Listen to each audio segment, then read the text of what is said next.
Stay tuned. Next. Entire nation riveted. Remember a year ago? Take a look. 9 a.m., November 19th, 1997. The birth of the McCoy septuplets, codenamed Operation Snow White, was just hours away. As the staff at Iowa Methodist Hospital made final preparations, one of Bobby's doctors, Karen Drake, paid her a visit.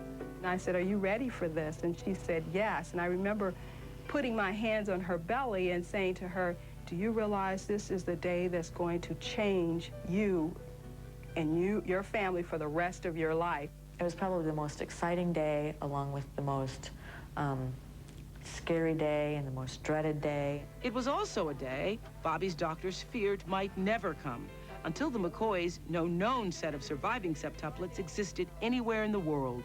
Severe anemia, preterm labor. Greatest concern is delivery before the babies can live outside the mother's body. We didn't have too high hopes in the beginning. But from the beginning, this pregnancy defied all expectations. Although Bobby had taken a fertility drug, no one anticipated 7 babies. And I was like 1, 2, 3, 4, and then I was realizing I kept coming out with 7, 8, and she was like, "Oh my God." And I said, "Are you counting babies?" And they said, "Yes." And my initial reaction was, "Get me out of here, I have to call someone." When the McCoys decided against selective reduction, her doctors ordered immediate bed rest, even though Bobby spent 7 months in bed and grew to an astonishing girth of 55 inches overall. Her pregnancy was surprisingly problem-free. We were continually amazed in the office that Bobby was doing so well. Bobby believed that she could do it. That was the most important thing. She believed that she could do it. But by 31 weeks, Bobby was feeling increasing discomfort. With their doctors and family, Bobby and Kenny gave the historic decision to go. After months of anxious waiting, the septuplets were born, all in just 6 minutes. It was incredible how they just looked. I remember Kenny was kind of over my shoulder, and he was naming the children as they were coming out. And the last one that came out, he was like in a ball, and then he just stretched his hands out and screamed at the top of his lungs, and I said, "Oh, they're all here. God is great." Soon, the delighted parents shared their news with the world. It was just incredible. I can't wait until I can hold all of them. If we have the arms. Although the babies were 9 weeks premature and would spend several months in intensive care, their doctors and their family rejoiced in the septuplets' amazing good health. I mean, everything went so beautifully. I can't see it any other way than a miracle. 7 miracles. Just getting those 7 tiny babies home from the hospital was a phenomenal feat. Can you imagine? And since their homecoming, we haven't really seen the babies until today, that is. Imagine the logistics of getting them all here from Carlisle, Iowa. For the Oprah Show. Yesterday, the McCoy babies took their very first airplane trip. Here's a look at that. The adventure began at 5:30 yesterday evening when 7 babies, 1 toddler, a very stressed-out mom, and 2 grandmothers filed into the family van. Packed to the gills, it was time to hit the road. There was still one stop to make along the way. Can't forget Dad. Going to see Oprah. There's just 30 minutes before takeoff. Just enough time to unload, check all those bags, get through security, head to the gate. Before we do our general boarding, we have some special guests on our flight this evening to Chicago. This family brings new meaning to the term pre-boarding. With lots of carry-ons, it seemed like everybody on the plane had to pitch in and hold babies. And after a busy hour in the sky, welcome to Chicago. Most of our guests get a limo ride from the airport, but this big bunch needed a limo and a full-size van. Now it's off to the hotel to rest up for the big show. Well, they made it, and they're all here to celebrate their first birthday with us. Come on out, everybody! Bobby!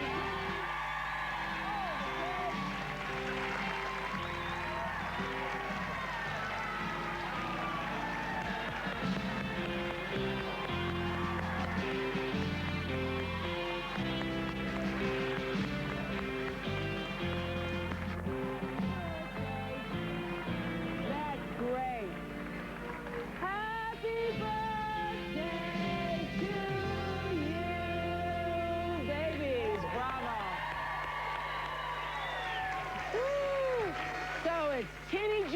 Alexis, Nathan, Natalie, Brandon, Kelsey, and Joel. And welcome Big Sister Michaela and proud parents Bobby and Kenny McCoy. Where's Michaela?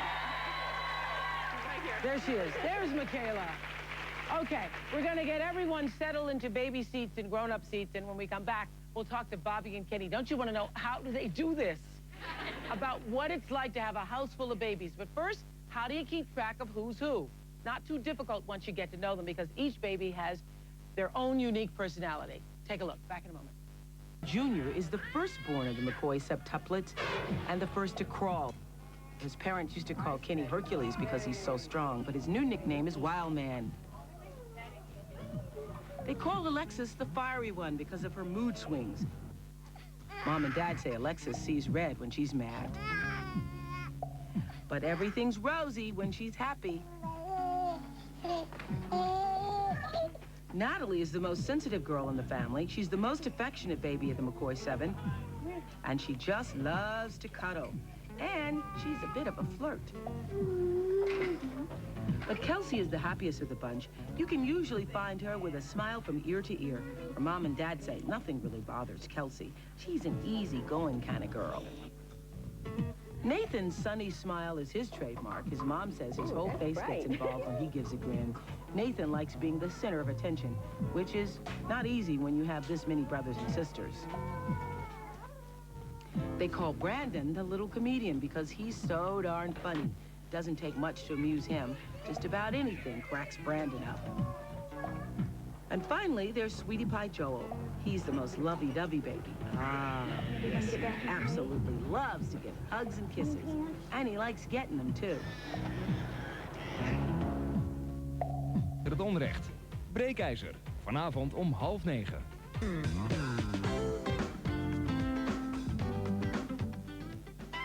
Hi, Oprah. It's me, Big Bird. And me, Baby Bell. And as a special Sesame Street birthday greeting to the McCoy septuplets, we are going to count to 7.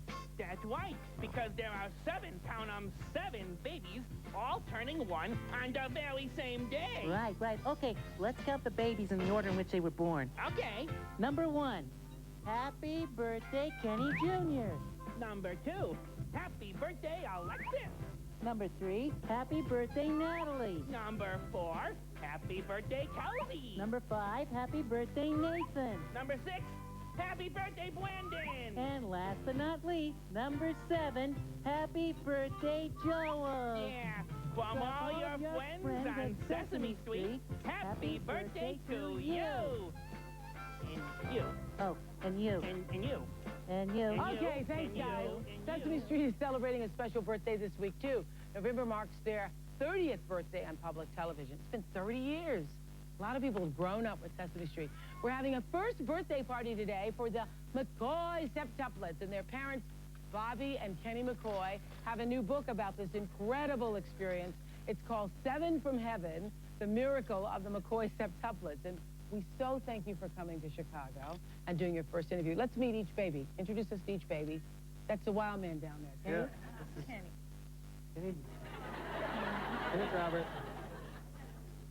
And why do you call him the wild man? He's very ornery, very wild. He was the first to crawl. Yeah, he was Okay. the first. Okay. Then there's Alexis. There's Alexis May. Get up, Alexis, baby. Okay, there's Alexis. Who's next? There's Natalie. There's Natalie. And who is this? Kelsey. This is Kelsey. Kels. I know this is Nathan. Who's that? Brandon. Brandon. Brandon. And Joel. And there's Joel on the end. Steven. Yep. Now, were you able immediately to be able to tell them all apart? Or do you sometimes get them confused? We don't get them confused anymore. It took us until they got rid of, like, their ventilator hoses, feeding tubes, the patches on their eyes before we could tell who they were. Uh-huh. I was just reading in Ladies' Home Journal. They're all on the cover of Ladies' Home Journal this month. How y'all got them all to pose at one time. I don't know how you did that. That was a long shooting, I imagine. But I was just reading in Ladies' Home Journal where you say it is not as difficult as you had imagined. Yeah, it really isn't. So I'm feeling a little overwhelmed here myself. And you don't feel overwhelmed ever? It is kind of overwhelming when they're all together like this and they're just in one group. But at home, they tend to kind of spread themselves out a little, well, with what little room we have now, but pretty soon they'll be really able to spread themselves out. Because you're moving into a larger home. Yes, and, but dealing with them individually, I mean, really helps, and it's a lot easier that way. Do you get to have a lot of one-on-one time? Not as much as we'd like, but we manage. Because you're out of the house working all day, right? Yeah. And then, of course, you're at home working all day. Yes. Working all day. And what kind of support system do you have at home helping you? We have a system of about 35 volunteers every week that come in. 35 volunteers? For different shifts throughout the day, average between 4 and 5 hours at a time, and they're there every week. Right on schedule. And then you have the grands. Yes, the grandparents are always available. The grandparents are always available, sitting in the front row. Yep. And so, it's like the producers were just in your house, and they say it's very organized, because otherwise you could not survive. Well, when they first came home, we didn't have a strict schedule, and it was much harder. And we just started the real strict scheduling the middle of July, and it's much easier. We don't have. There's more free time when the kids are all sleeping together, and they all go to bed at the same time? Really? That is amazing. Well, if you have kids, then you know what the first year is like. If you have one, diapers and feedings and trying to sleep through the night. But imagine that times 7. I don't know if you can imagine it, but take a look, if you will, at a typical day at the McCoy household. A typical day. There are times when it looks hectic. More times when it sounds hectic. But despite the obvious challenges caused by raising 8 small children in a very small home, the word that truly describes the McCoy household is organized. Every day has a battle plan drawn up by General Bobby McCoy.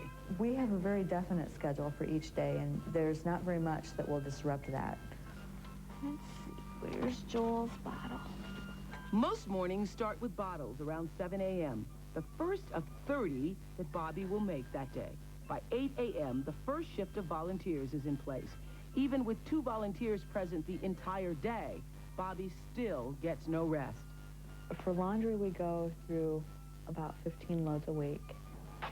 Diapers, we go through between 35 and 40 a day. The septuplets do take 3-hour-long naps a day, but even that takes work. To cope, Bobby relies on her secret weapon, laughter.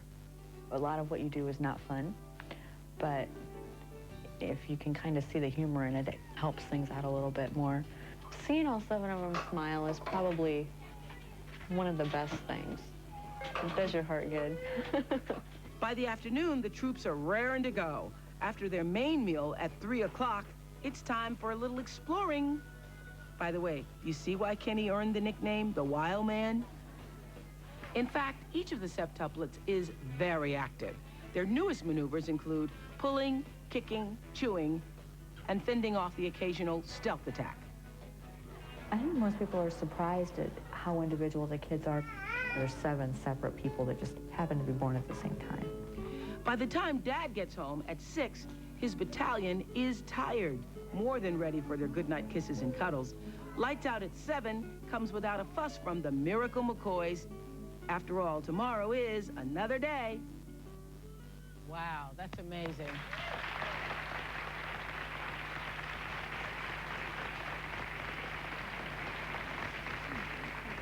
So do you all have you have time to be alone? You still do? At nights we, after we get to put the kids to bed, which is, they're probably about asleep around 7:30 to 8, we have from 8 till 10 or 11 or whenever we stay up and go to bed, and then in the mornings before I go to work. And then we have a special night we try to make during the week, and that's Friday night. We just have a date night. You guys get a date night? That's amazing. There never was a moment where you thought, how am I going to take care of all these children? Oh, there was. There was.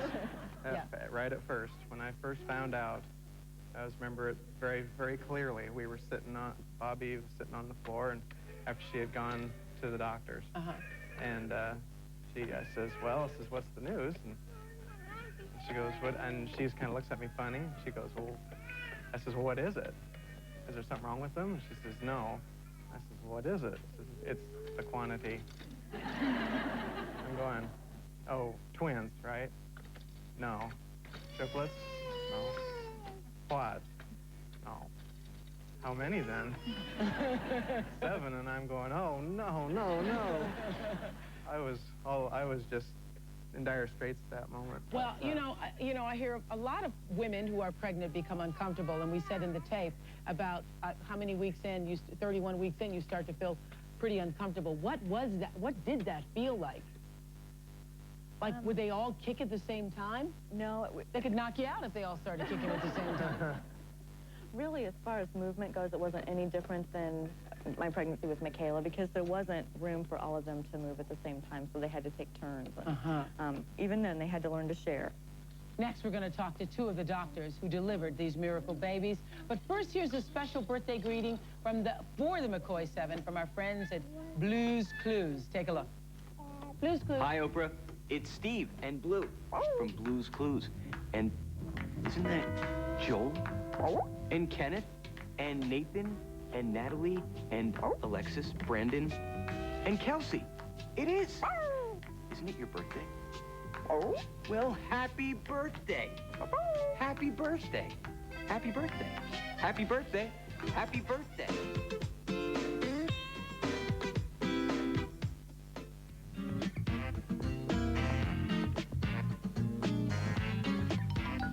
Hello, B1. Hello, B2. Oh, hello, Oprah. Thank you for inviting us to be part of this wonderful celebration. A first birthday party? Do you remember our first birthday party, B1? I certainly do, B2. We had the first twin birthday party on Cuddles Avenue.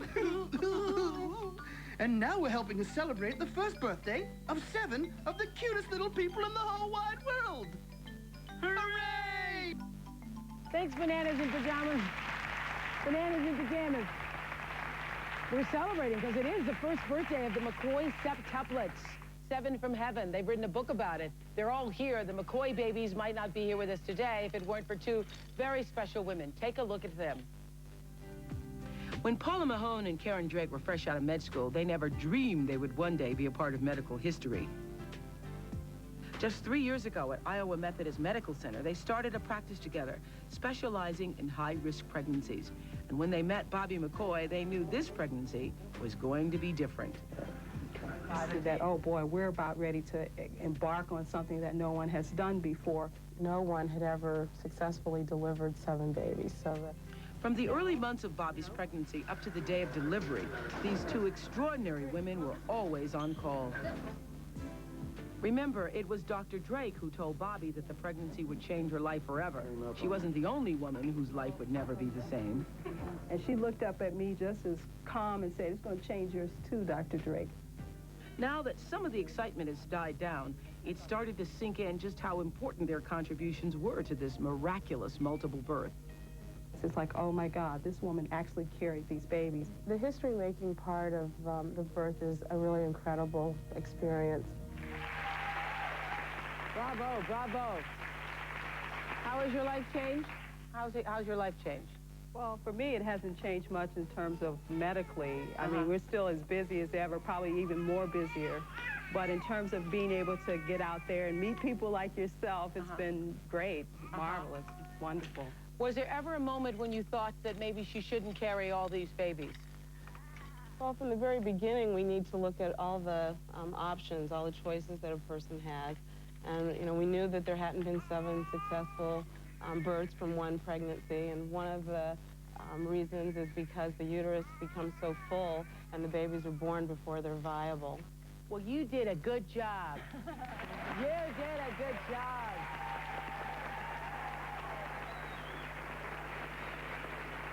Two years ago, we met the Collins quintuplets and their big brother, Liam. Liam's here today, and we asked the 5-year-old what's happened since his family stopped by to see us last. And here's what Liam had to say about all of that.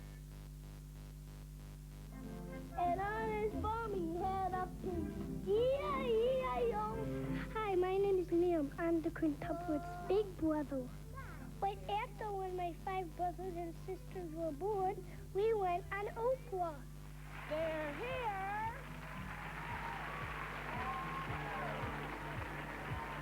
Babies, babies everywhere. What do you say about all these babies, Liam? I don't know. Remember when they surprised us with all our friends and family? Even Aunt Trudy was there. Oh, that's great. That's great. A year later, we came back for their first birthday. It was a lot of fun. Even I got a present. That's for Liam. Now my twin puppets are 2 years old and a lot more fun. Everybody give Liam a kiss. Even Mom's having a better time.